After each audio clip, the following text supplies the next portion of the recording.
be a turning point. This morning, new hope for those battling the devastating degenerative disease ALS, a drug that may give patients who often have just 2 to 5 years to live the gift of more time. A study published in the New England Journal of Medicine found it slowed the progression of the disease, allowing patients to retain physical functions longer, like speaking, walking, and swallowing. After a promising early trial, the ALS Association is now taking the unusual step of asking the FDA to bypass another round of trials and make the new drug available to patients right away. Christina Goljai received the new treatment as part of the study. She was diagnosed with ALS at just 31 years old.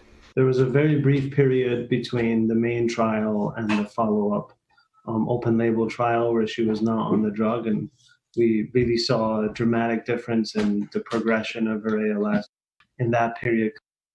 Nancy Frades says it's the kind of news her son Pete spent his final years fighting for. No longer is a person dying from ALS.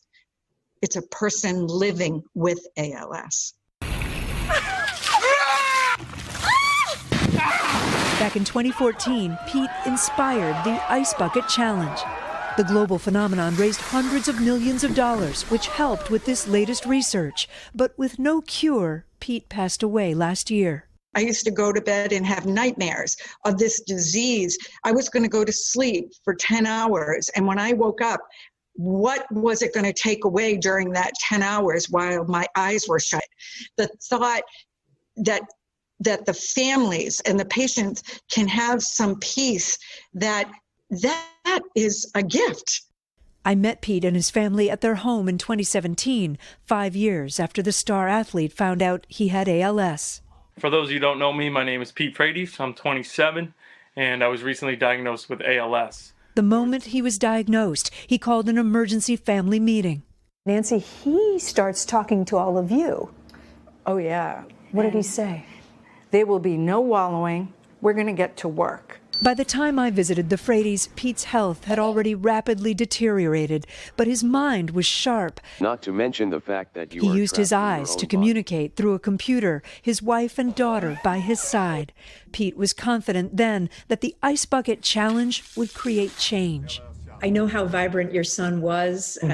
He was an athlete. He was so active. He had a long life ahead of him. I wonder if today, hearing this news, do you wish that it had come sooner?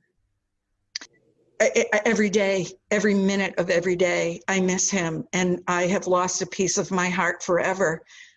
But to hear news like this just comforts me, and I know that he is pushing this along.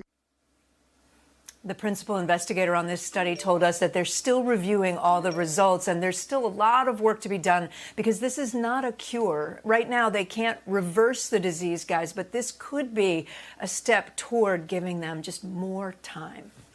All right, Kate Snow. Kate, thank you so much. Beautiful story. A lot of families looking forward to that news for a long time. Let's hope it's the first step on the way.